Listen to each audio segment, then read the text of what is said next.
Hello, my delights. Welcome back. So, today I'm reviewing episode 7 of The Real Housewives of London.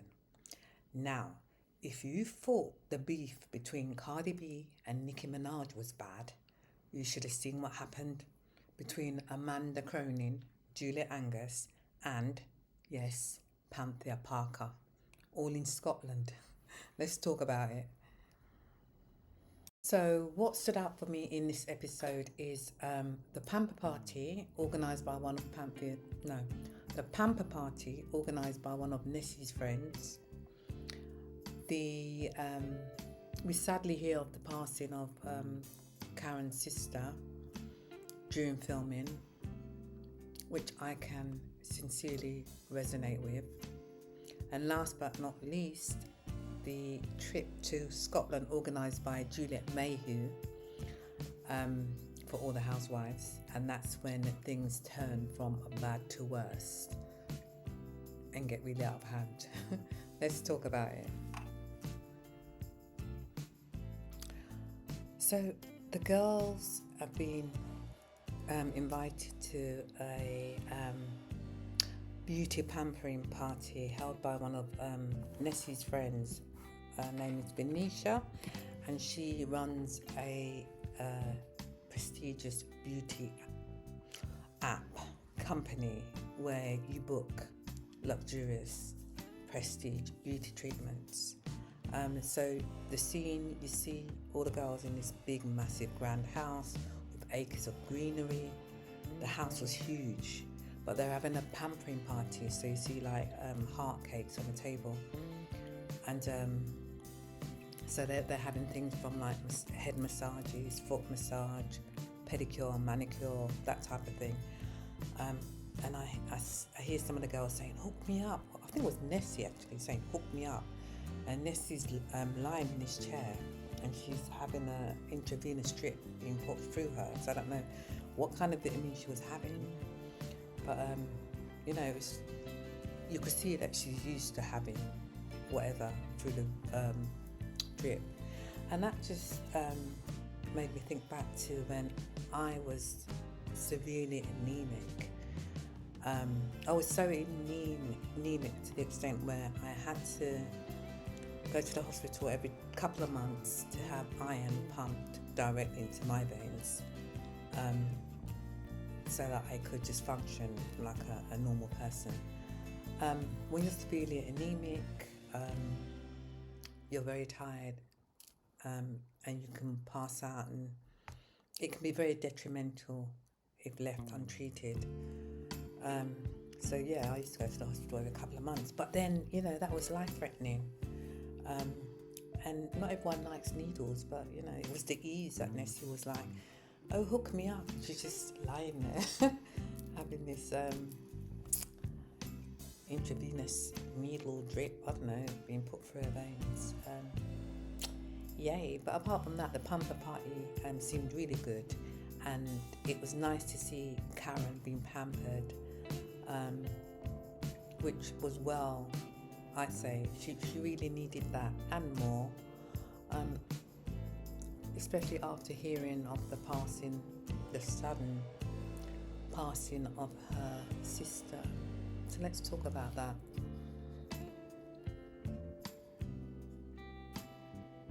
In this episode, we get to hear about the passing of Karen's sibling, Karen's sister. I think she's just 51 years old. Karen talks about her grief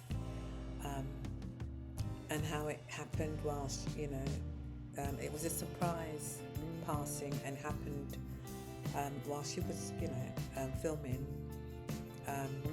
She talks about how it made her feel, and I can resonate with it because I recently lost a sibling who was roughly about just a year younger than Karen's sister, and nothing in this world prepares you for losing a sibling who you've known all of their lives, and they've known you most of your life. It just seems surreal. It's unbelievable. You don't and can't get over it. You just learn to live with the fact that they have passed. So I can imagine how Karen must be feeling. And with regards to her mother losing a child, I couldn't. Fortunate for me, well, it's not fortunate, but if it's any consolation, my mum had passed away prior to my sibling passing, so we didn't get to, and how can I put it?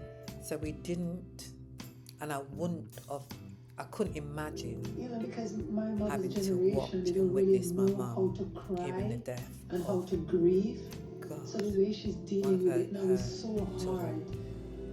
So when Karen spoke about her mum having to hear, the passing of one of her child and how the mum may be grieving, I feel it for her, because I couldn't imagine watching my mum having to go through that. So to Karen, I'm sending you comfort, strength at this time, to you and your family. It's not going to be easy, but you learn to hope, Okay, moving on.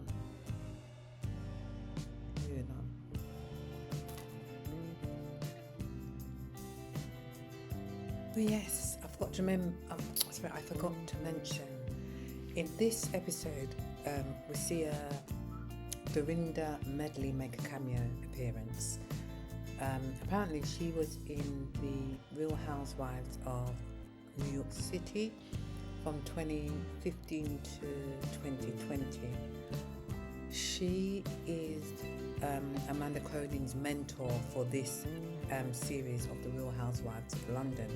So there's a scene in this episode where you see Amanda Cronin and Dorinda Medley sat down, and they're just like chatting, and Amanda brings up the spat that she had with Julia Angus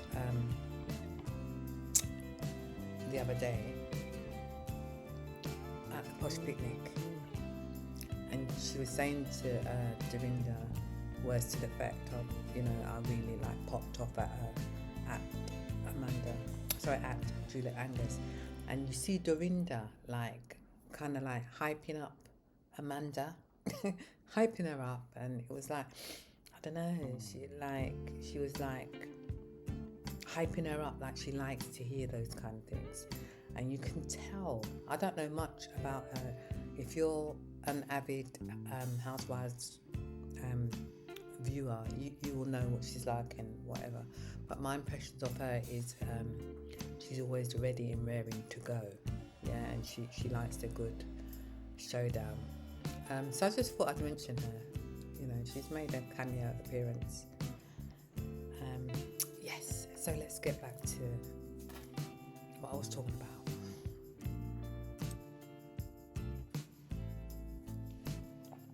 Okay, so let's talk about the castle.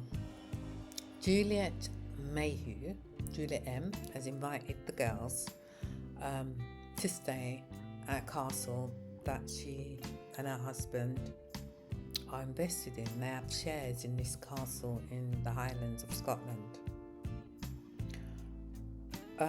Prior to the girls attending, and Karen is coming along, she's put on a brave face and she's coming along, and I think sometimes it helps to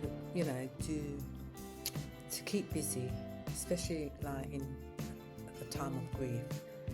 Kind of takes your mind off things, even if it's for that moment. So it was nice that Karen was coming along. But prior to that, you see Panthea and Julia Angus, they have a brief conversation about hoping that when they get to Scotland, there's no more back and forth between Juliet Angus and Amanda. And Panthea's like, don't worry, I've got your back. So that's that. They then get to Scotland, they're having fun, they're playing games, they're playing toss a log and tug of war, And in the game, whilst the game is going on, Panthea being Panthea, she throws she makes a throwaway comment at Amanda and calling her a dumb blonde, and you can tell that has sort of like stayed on Amanda's mind. So at the dinner now in the castle's beautiful, by the way, really grand, beautiful. You know, if you haven't watched it, you need to go and watch, okay?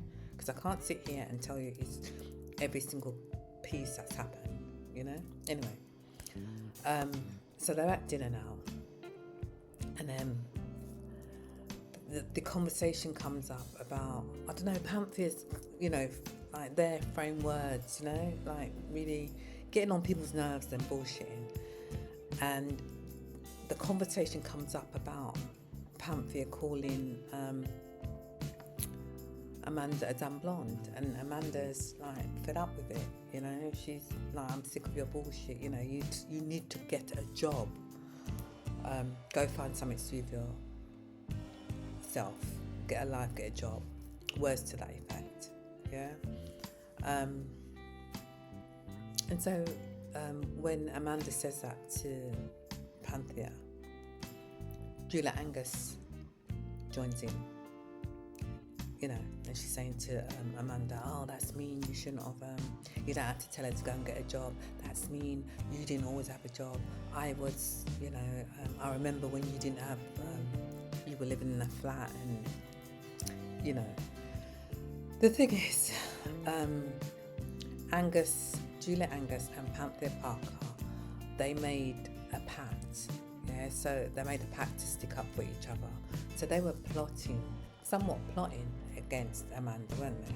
If anything happens, Panthea knew that she was gonna, I don't know,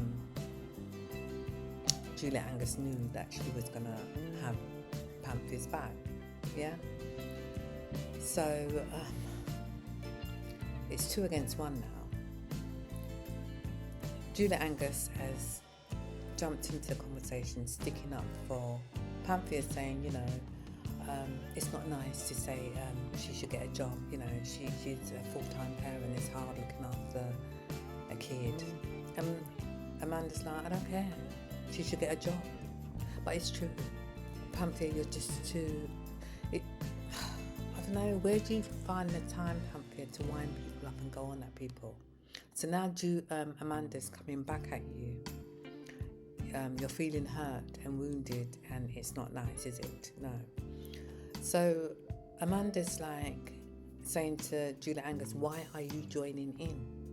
You know, it's got nothing to do with you. And Julia Angus, why have you chimed in after being annihilated by Amanda 2 episodes ago?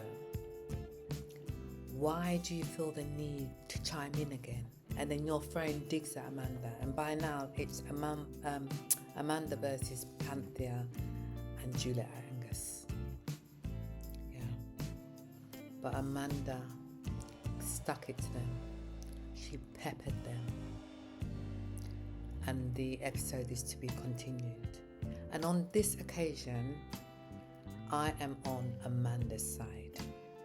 Alright? Because it's like, I don't know, because of the Posh Picnic annihilation of Juliet Angus, it's like they were setting for Amanda. You know what I mean? It's like they were plotting against Amanda. You know, if she says anything, we're going to back each other. And Amanda just did what she knows best and does best, and just she gave it to them. She stuck up for herself. I agree with Amanda totally. Amanda was like, when Julia Angus was saying to Amanda, you haven't always worked. Amanda's like, yes I have. I've worked all my life, and even if it's like doing modelling, it's still work, isn't it? Which I agree, you know? So she stuck it to them, and then the episode is to be continued again, you know? But I like the way Amanda sticks up for herself. She's not a pushover. Don't come for her because she didn't send for you, you know? So the episode is to be continued. The overall Ep.7, it was good. A lot better than Episode 6. Episode 6, when I look back at it, I don't even know why I even bothered with the review, because I didn't have much to say, you know. There wasn't really much to talk about. It was just the aftermath of Julia Angus's annihilation. But no, I liked this episode. It was fast-paced, fun-packed. It was a good episode. So before we go, remember last episode I did say that I would do a show and tell of the Danessa Myricks goodie bag products. Well, I've had a quick peek in there, and there is more than £200 worth of product in here, and they're all in their packaging. So what I've decided to do is make a whole complete video exclusive to demonstrating these products and their uses, as far as I researched. But for now, I'm just going to show you what's in it, and then we'll do that other video exclusive to the products. So the first thing that's in this goodie bag is a liquid blurring balm, and they seem to be full-size products, you know, which is good, you know. And then we have, it's called Yummy Skin, and that's a blurring balm powder for face and eyes. And it says Universal Radiance. Okay, so that's the full-size product. They're all full-size products.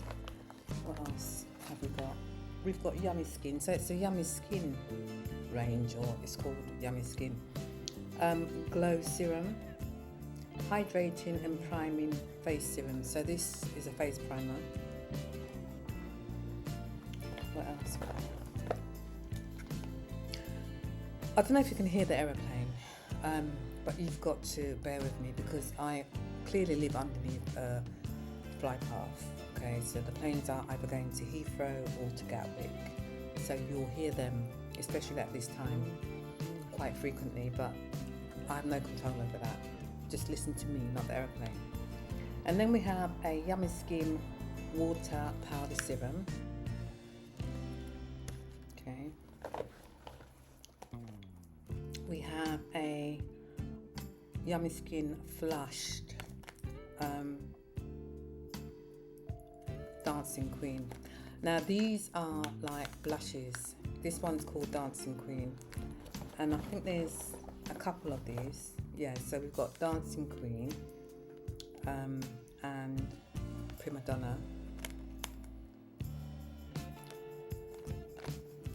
And I think I've got one opened actually. So these are blushes, but they're quite versatile. So you can use it on your lips, you can use it as a blush, you could even use it on your eyelids. But I'll show, they're quite pigmented, well, really pigmented, and the packaging is beautiful. So here's one that's opened. Look at the colour, look how rich that is. And look at the packaging, it's just so pretty and nice. So if I quickly open it, see, it's from these products, a lot of them, they go from like liquid to powder. But if I do a little demonstration, like I said, there will be another video where I'll test them or explain, you know, more uses for them. But look at that, and my skin is dark. That is so rich. Look at the pigment. Isn't that beautiful? So imagine that on your cheek. So I want dab. Can you see? See, I put blush on my cheekbones going up to here. You see? Really nice. So there's 3 of those in the goodie bag. What else have we got? What is this? Okay, so you know you've got highlighter. Well, this is a low lighter. Is that what it says? Yeah, low lighter. And it's that colour. What else is in here? Oh, there's something else.